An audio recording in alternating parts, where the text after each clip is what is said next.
महाराष्ट्रामध्ये विधानसभा निवडणुका लवकरच जाहीर होणार आहे. सत्ताधारी आणि विरोधकांना जागा वाटपासाठी चर्चा सुरू आहेत. पण त्याआधीच भाजपला धक्का देणारी बातमी समोर आली आहे. हरियाणा भाजपच्या ताब्यातून जात असल्याचा अंदाज एक्झिट पोलमधून वर्तवण्यात आला आहे. इथे काँग्रेसचं सरकार येणार अशी चिन्ह आहे. महाराष्ट्रात कोणत्याही क्षणी विधानसभा निवडणुकीचं बिगुल वाजणार आहे. त्याआधीच भाजपच्या तावडीतून एक राज्य जात असल्यामुळे धक्का मानला जात आहे. लोकसभा निवडणुका पार पाडल्या पण भाजपचं मिशन 400 फेल गेलं. मात्र चंद्रबाबू नायडू आणि नितीश कुमार यांनी साथ दिल्यामुळे केंद्रात एनडीए सरकार स्थापन झालं आहे. अवघ्या 4 महिन्यानंतर हरियाणा आणि जम्मू काश्मीरमध्ये विधानसभा निवडणूक होत आहेत. एक्झिट पोलचे आकडे समोर आले आहेत. यात सत्ताधारी भाजपला पुन्हा एकदा धक्का बसला आहे. न्यूज 18च्या महापोलमध्ये काँग्रेसने हरियाणामध्ये जोरदार कमबॅक केला आहे. 59 जागा जिंकतील असा अंदाज आहे. तर भाजपला फक्त 21 जागांवर समाधान मानावे लागेल.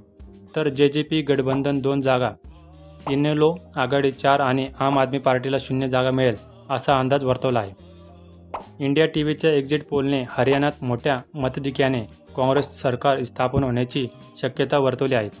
इंडिया टीव्हीच्या सर्व्हेनुसार भारतीय जनता पक्ष 19 ते 29 जागा जिंकू शकतो.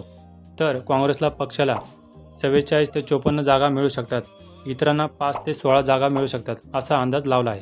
दैनिक भास्कर एक्झिट पोलमध्ये काँग्रेस पक्षाला 44 ते 54 जागा देण्यात आल्या आहेत. तर भाजपला 19 ते 29 जागा मिळताना दिसत आहेत. तर जेजेपीला 0 ते 1 जागा मिळू शकते.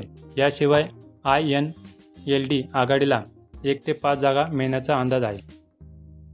हरियाणा विधानसभेला 90 जागांसाठी 5 ऑक्टोबरला शनिवारी एकाच टप्प्यात मतदान संपन्न झाले.